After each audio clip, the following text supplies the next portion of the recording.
we said last time immersing these utensils. Today we're going to discuss about unusual cases, right? So what's synonym for immersing? Immersing utensil, like dipping it, right? Dipping would be the synonym, right? Hello? Yeah. Okay, thank you. Guys, if you hear me saying words that make no sense, let me know. Okay? Correct me. I'll do the same if you mess up in Hebrew. Otherwise, I will never learn. So thank you for your cooperation. And it's a great mitzvah. And we need to know what one needs to do in a special case. What would be a special case? We've learned that utensils that are made out of metal or glass need to be immersed in the mikveh. Either the kosher mikveh, either in the lake, the ocean, whatever. These specific places, right? It has nothing to do with cleanness, because I can simply take it and wash it with a dishwasher. And that's not the problem. That's not the issue. The issue is to take it from a possession of a non-Jew to a Jew, and we're supposed to treat the food and elevate it spiritually with brachot, with meaning. I'm not eating just in order to sustain my own body, but so I have strength to do more mitzvot, to do chesed, to serve Hashem. So there's a reason for everything we do. And we do blessing before and after, and so forth and so on. Now, what could be a special case? Can you think about a special case? What could be special? Unusual cases. That's our title today. Can you throw me this? Thank you. Appreciate it. No? Okay, so I'll try to help you. Large electric vessels. Immerse it in the mikveh, it's going to ruin it. Shabbat kettle. You know the water heater, Shabbat? The urn, okay? What are you going to do with it? It's made for food, to use for food, to drink, right? And I have to dip it, to immerse it in the mikveh. But it has electrical components in it.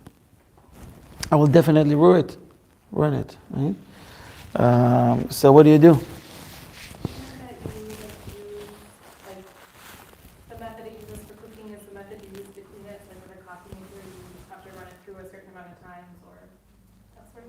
No, that's called hagalah. That's how to kosherize it. It's not now the topic is immersing these utensils in a mikveh to bring it from a possession of a non-Jew to a Jew. If it says on it made in Israel, you don't worry about it. If you made in a Jewish factory, you know 100% sure, you don't worry about it. Okay? You look at it. Most of them says I don't know, made in China, Vietnam, USA, whatever. So large electric vessels which cannot be immersed because it will ruin them, okay, and then can be given to a Gentile as a present and then borrow it from him. That way they are exempt from immersing. Make sense? We did it with you, Jesse, remember? At many times in Israel, in the synagogue. Right. First time you were very excited, you thought you're going to get it, you're going to take it. And I had to explain to you that if you don't mind, we can borrow it from you. So you were kind enough to let us use it. Thank you.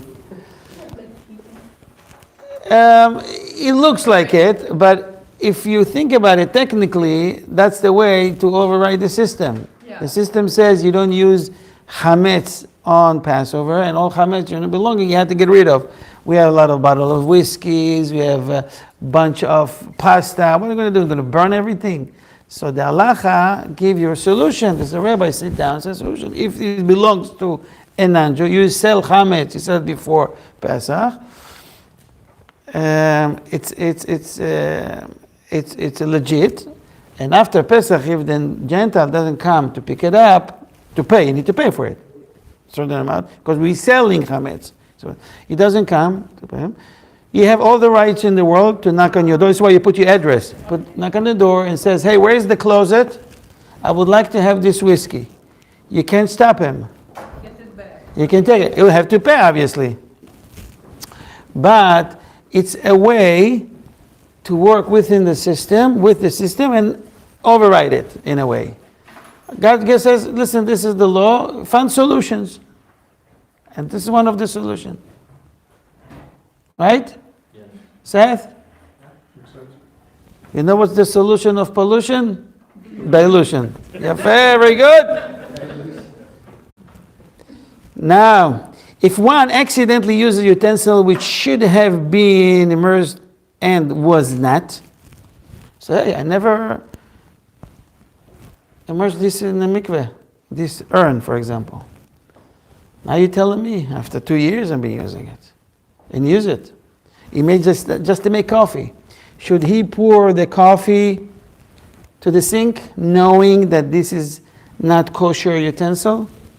If one accidentally uses a utensil which should have been immersed in and was not, the kashrut of the food it touches is not affected.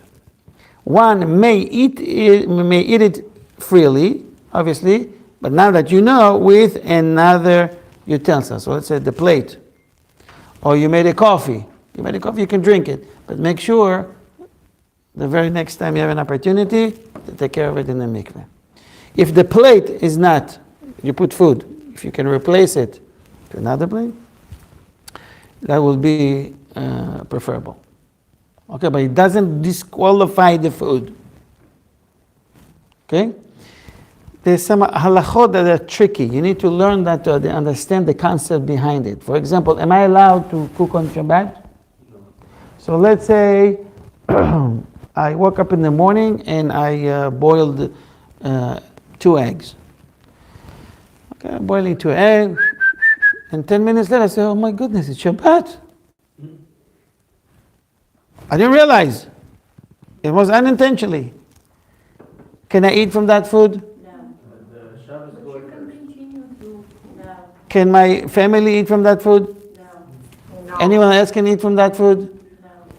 After Shabbat they can eat from that food? No. The answer is yes. Because the food doesn't make the food non-kosher, it just did something wrong on Shabbat. So if I wait 10 minutes, the time to boil it, how long does it take to boil 3 minutes? Yeah, 5. 5 minutes? 1 egg, 5 minutes. How long is 2 eggs? 5 minutes. 5 minutes, very good. Very good. It's still 5. It's still 5. It's still 5. See if you're awake.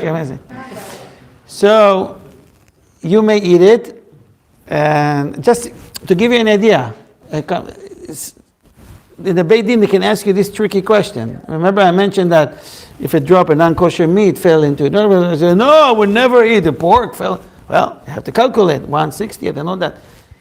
They ask you what the halacha, not what you're going to do. Your choice is not to eat, it's fine. What's the halacha has to say? But I thought you couldn't benefit from something like that on Shabbat. You don't eat it on Shabbat. You're not allowed on Shabbat. After Shabbat, you can eat the eggs. Yeah? Can. Okay. Check it out later. I believe you. Check with Rabbi Google. Top, next. Huh? You did it by accident, right? By accident. Even if it was mazed intentionally, you never after Shabbat, but other people lich sheyaseh, for the time it takes to cook it. So you have to, if it's an hour cooking, you have to wait an hour cooking after Shabbat, and then you may eat it because the food is not disqualified. It's still kosher ingredient. Just the action was on Shabbat, so you cannot eat from it if it was intentionally. I don't want to go there. Just giving you an idea that questions can be sometimes simple, but or complicated, but it's the solution is very simple. This is why we have to open a book and study at least 2 to 3 halachot a day. That's it. Takes 5 minutes. Now, next, glass utensils which were immersed by a child. He says, Abba, I did this, let's say 8 years old, 9 years old. I just did it on the mikveh. I did these knives, these cups. He testified that he immersed them in the mikveh. Is qualified or not qualified? Disqualified, is saying. Guys, you don't need to fight. Glass utensils which were immersed by a child who claims to have done the immersion properly do not need to be re-immersed. One should be strict, however, with metal utensils and re-immerse them if one has only a child's word that they were properly immersed. Okay? Now, you have a kli, a utensil, a plate, or a special knife, something that you want to use on Shabbat. Shabbat is in. Right now it's Shabbat. Can I use the mikveh and immerse utensil on Shabbat? Okay. Yes, no, yes, you're both right. Depends, Ashkenazi and Sephardi. In a nutshell, short, Sephardim yes, Ashkenazi no. But there's a trick how to do it to trick the system. Ashkenazi, I will share it with you. New utensils which have not been immersed and which must be used on Shabbat can be made usable according to all opinion if they are given as a present to a Gentile and then borrowed from him, after which they never need immersion because it's not mine, it's his still. I'm just borrowing. Giving them as a present, okay, to a Gentile on Shabbat is not a problem of acquisition on Shabbat, since it is being done for the needs of Shabbat.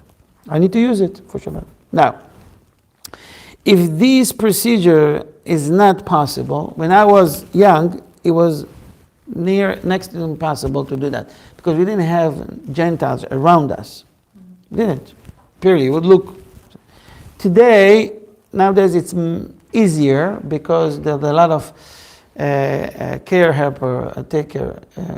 caretakers, you're saying?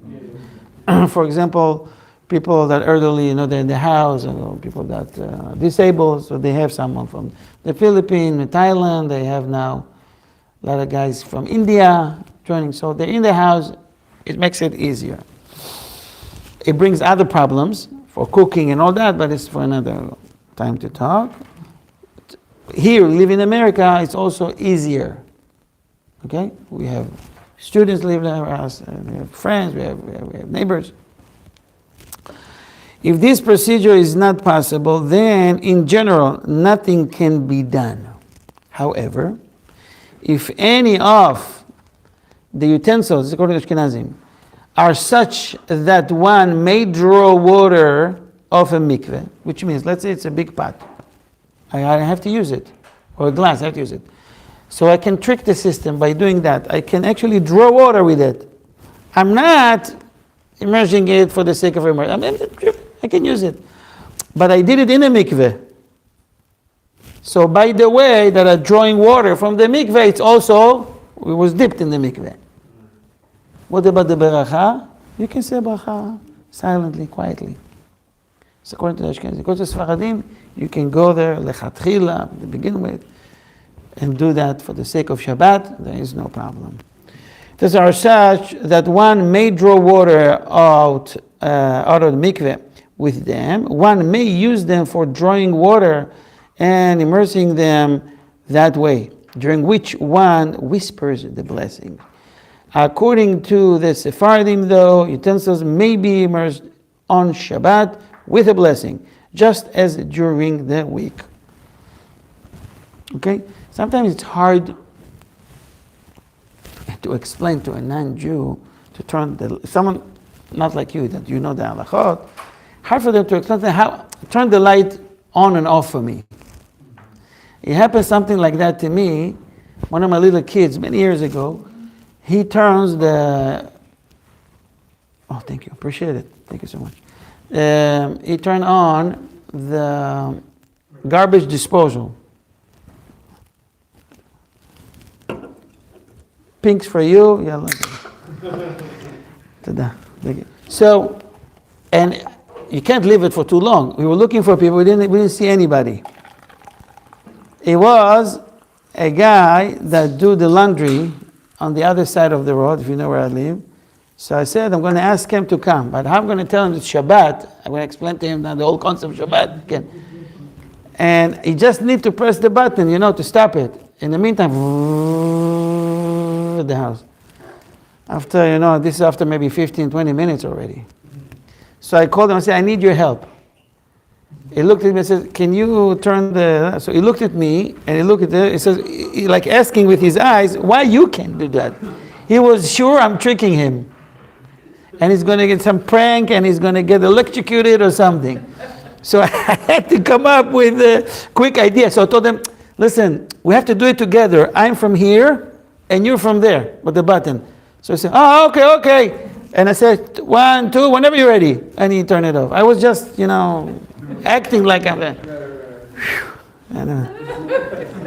You got to be creative. Something got to be creative. Baruch atah Adonai Eloheinu melech haolam shehakol nihyo bidvaro. Okay.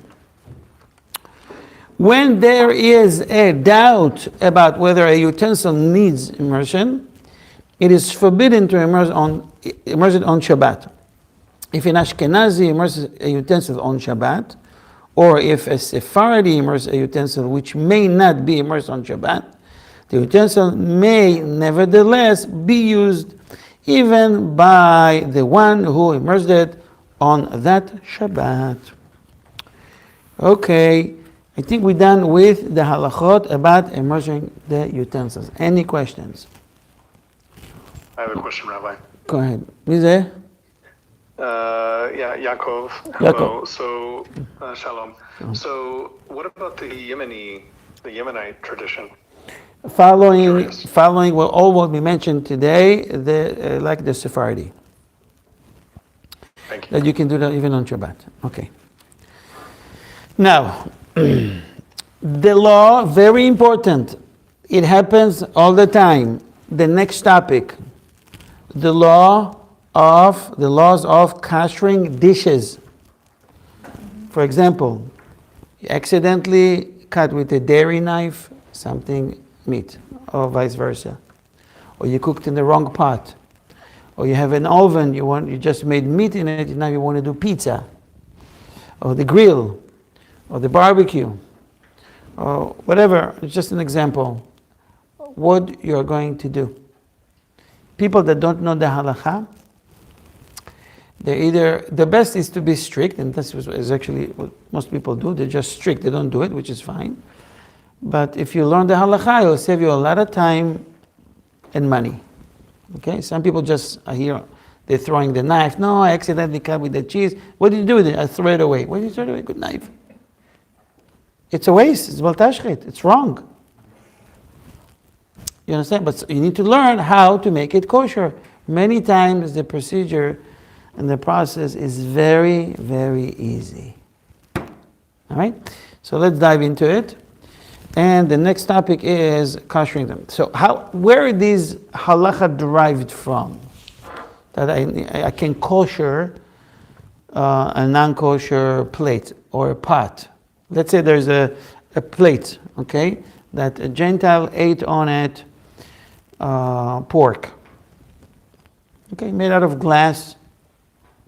And for years he drank, I don't know, he cut on it, pork or soup, non-kosher soup. Can I kosher it?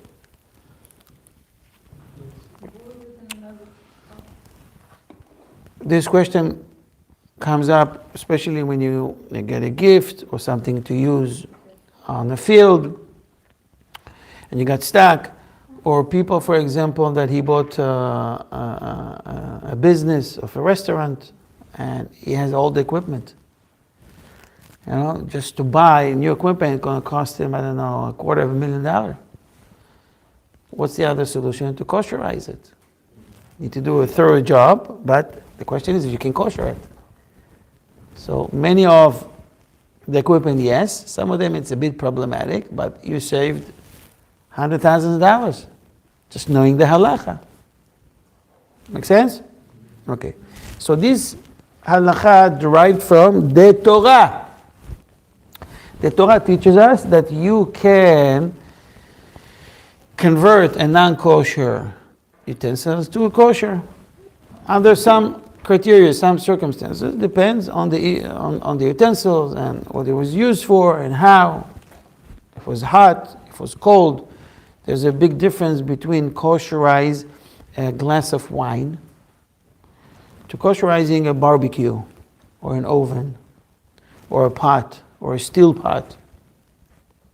Yes, they're called utensils, but the use was in a different way. It was in heat. It makes it harder, maybe a little bit, to the process, right? So the halacha says the following. I'm going to read in Hebrew. Kol davar asher yavo ba'esh ta'aviru ba'esh. What's esh?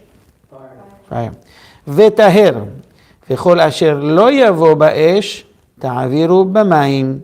The Torah states, everything which comes through fire, pass through fire, and it will be pure. And everything which does not come through fire, pass through water. Okay, this is Bamidbar, Numbers 31:23. This concept called hagalat kelim. Kelim means utensils, silverware, so forth and so on. Hagalat is the kosherizing. You hear this term hagalat kelim usually before Passover. People like to use some of the electronic devices or coffee grinders, things like that, or the Ninja for smoothie, and other knives that they like, whatever. On Pesach, you must kosherize it. So the process, the procedure works the same. Okay, let's start. It's called hagalat kelim. When I say this word, write it down. Because you've been asked, what's hagalat kelim? You will have to know. It's just a title. Hagalat kelim. Kelim means utensils. Hagalat is the process to kosherize it.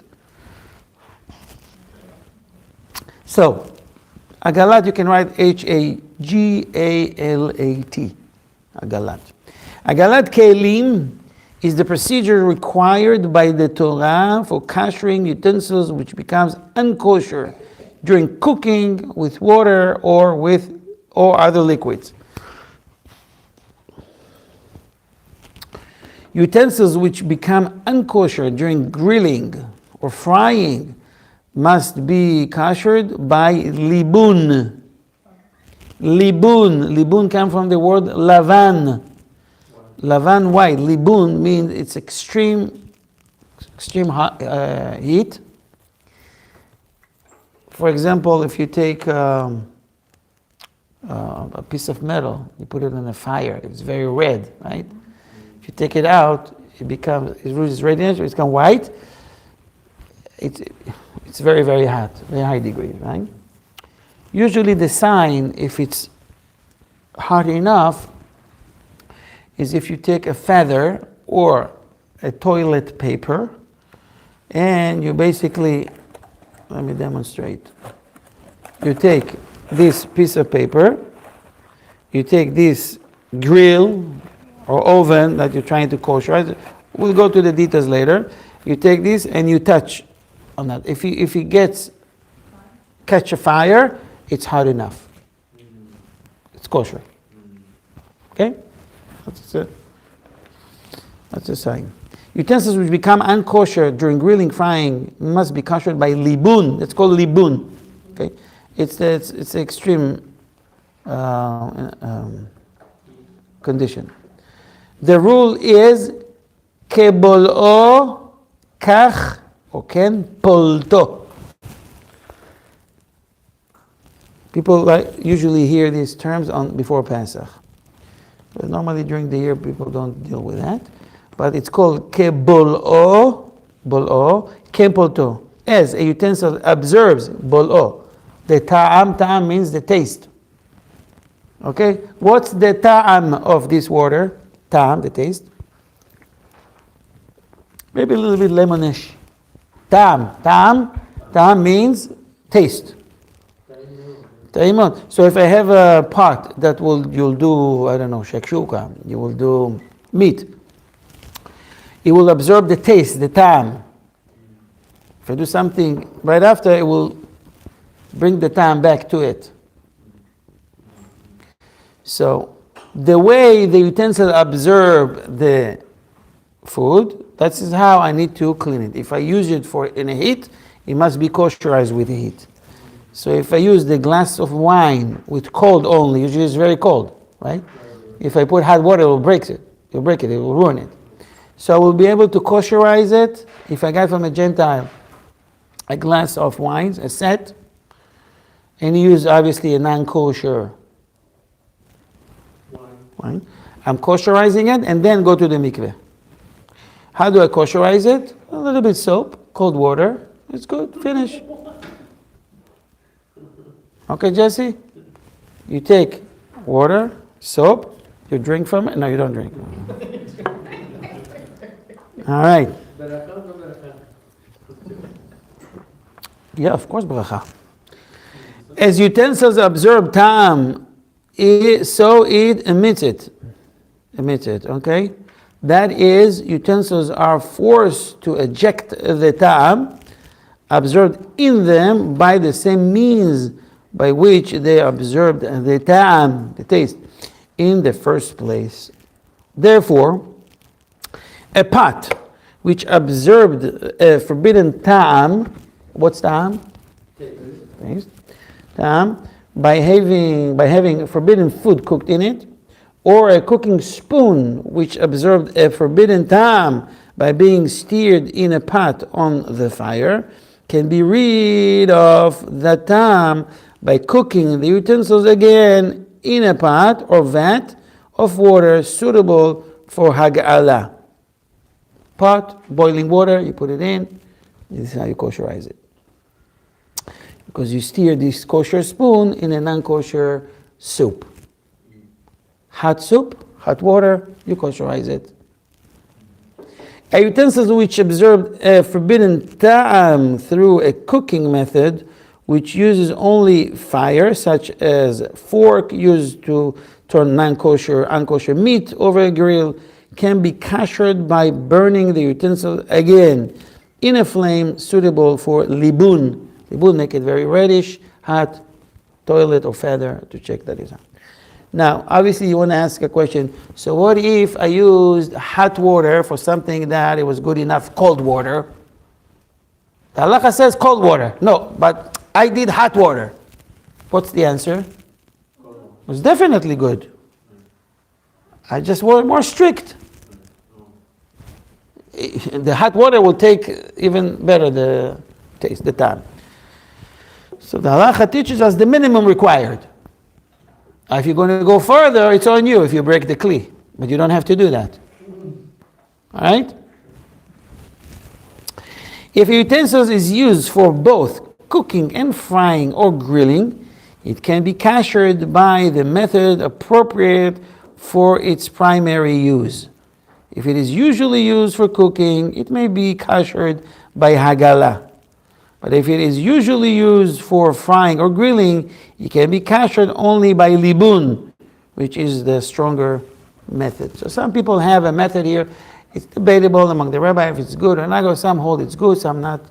For example, you can kosherize, this is definitely, I think, by most opinion, your oven by putting it on self-clean. Self-clean lasts between 2 to 3 hours. Everything becomes ashes. So some people take advantage and they put inside other items they want to. Obviously, don't put plastic, it will ruin it. But if you put another pot that is all metal, it will kosher it as well. It is very strong. Some hold, maybe not. But according to many opinions, it's okay. you're kosherizing the oven, and at the same time, some other pieces of whatever, knives or whatever. Make sure you don't put something that will be ruined. Okay, you need to understand that all what we said, this is just an introduction, because you have to prepare for hagalah. Hagalah is the process. Okay? You need to prepare for hagalah. How you prepare for hagalah? You do push-ups. What do you do? What do you do? What's the preparation for hagalah? What's the preparation for hagalah? Koshering is after hagalah. You got to make sure the dish is clean. You don't put a dirty cup or a dirty pot. Make sure it's clean with soap, whatever. Now the process of hagalah can begin. Versteis? Capish? Hagalah is done by immersing the utensils to be kashered into boiling water. Hagalah is effective for utensils made of the following materials: metal, wood, stone, plastic, Pyrex, and rubber. It is ineffective for ceramic, porcelain, and fragile glass, which breaks on contact with boiling water. In the beginning with, it's not qualified because people will be afraid to do it the proper way, not to break it. So he's saying, in the beginning with, you don't kosherize it. Like that, just to get another one. Utensils made of these materials can never be kashered. He raises another question. Everyone needs to ask his Rabbi individually. I had the other day a question from a woman that she is converted. I had actually twice, and one was become Baal Tshuva. They came from secular, they got like Chinese, what do you call it? Porcelain set. She said very, very expensive. And she got it from her mother, got it from her grandmother, and it's always an exhibit from a very special occasion they will take it out and use, and it will be for them really unpleasant to get rid of it. But she will do whatever the halacha has to say. So I asked her around because I don't know this material, and I took pictures and everything, and we were told that they're able to kosherize it. We're able to kosherize, but not every material can be kosherized. So you have to ask this question individually. Okay, we have to check behind it, what is it, what the material, it can be kosher. Obviously, if they use it only for exhibit, there's no problem. You're not going to eat from it. So that's not the question. The question is when you want to use it, make sure it's kosher.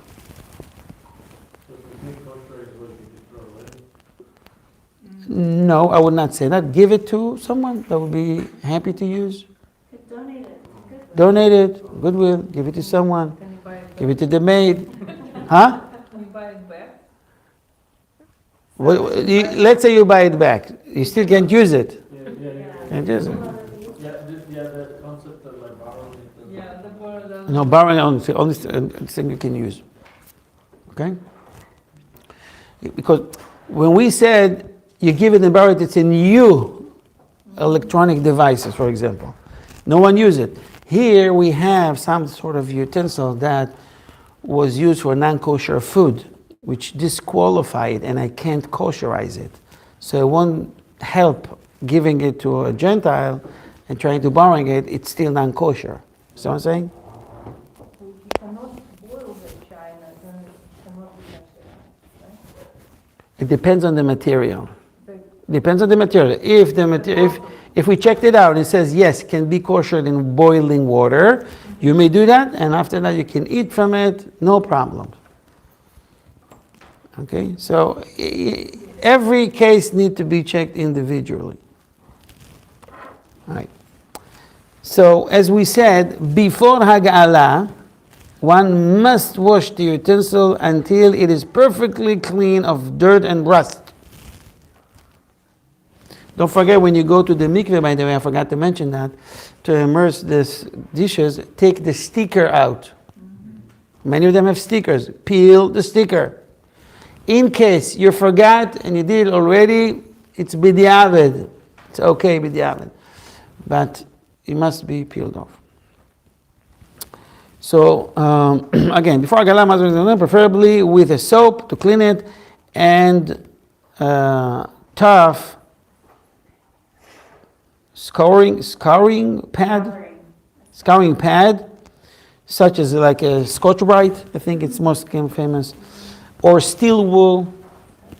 Okay, one must remove all removable parts, such as pot handles, and scrub under and around them. Much like we clean before Pesach, like we used to do it, but today dishes and pots are relatively inexpensive. We buy whole set for Pesach. Back then, I remember you have to kosherize it. It was pretty expensive. It was a lot of work. Lechatchila. You know, you heard the term lechatchila before? Lechatchila or b'diavad? After the fact. Before the fact or after the fact? So after the fact, it's b'diavad. Oh, I already did it. I forgot the sticker. Okay, fine. Before the fact, it's called lechatchila. Lechatchila comes from the word la'atchala, matchil, start. So lechatchila, we're saying, take off the sticker. That's the halacha. Lechatchila, clean up the dishes. Lechatchila, one must wait. It's very important. And this halacha, we get every once a week question like that. For example, I have one oven, and I just use it for a pizza. I want to use it for chicken. What's the procedure? The halacha says, lechatchila. Before the fact. Lechatchila, one must wait 24 hours from the time a utensils become unkosher before koshering it, so that the unkosher ta'am becomes spoiled. Okay, it's called, the term in the halacha, noten ta'am livgam. After 24 hours, the chemicals works differently in the utensils. It's not the same. It's actually ruin it. It makes it worse, bad. Otherwise, when the hagalah water acquires the ta'am and reimparts it to the utensil. Let me bring it back. The utensils become forbidden again. Let me just start by saying that some poskim says, if you can't wait, I got to do pizza with my kids now, they're after school, it's 6 o'clock before, I have pizza ready to put, and we just made in the morning, or less than 24 hours, meat. So the halacha says, some poskim says, you can put it on the highest heat for at least 30 minutes. Okay? Obviously, self-clean is best, but technically it's not so much recommended. You're going to ruin the oven eventually if you do that all the time. What time is that? It's 45. Okay, so 2 more minutes. If one cannot wait, so some says, by the way, 30 minutes, some says an hour, I just gave you the lenient opinion. If one cannot wait 24 hours before koshering, one should mix soap or some other substances which spoils the ta'am, the taste, into the water, so that the water becomes undrinkable. This prevents the ta'am, which gets reabsorbed into the utensils from the water, from making them unkosher, and makes it permissible to kosher more than one dish at a time. That's what makes the Jews crazy in one hand, and that's what makes the Jews very unique and special on a spiritual level, because we have to follow so many halachot. And this is only about cooking and eating. There's many more, Baruch Hashem. And it is chut, it's a merit. It says, "Ratza Kadosh Baruch Hu want to give us a lot of opportunities to get reward. Therefore, lefichach, hirba lahem, he gave them multiple, a lot, many mitzvot. Hirba lahem Torah mitzvot, sheneemar, Hashem chafetz leman tzidko yagdil Torah v'yadir." It says that Hashem wants to give us all the opportunities in the world and all the chances to earn reward. And He gives you a lot of halachot to deal with, to learn, so you be occupied with that, don't do foolish things. And you can gain mitzvot from very little things. I took a knife, I pour boiling water on it, both sides, I kosher that. Wow, I'm so happy. But you also did a mitzvah. You follow the halacha, you get a reward. It's like Hashem is looking for reasons to give you reward. Just follow the procedure, follow the rules. Nothing we should take lightly. Everything counts.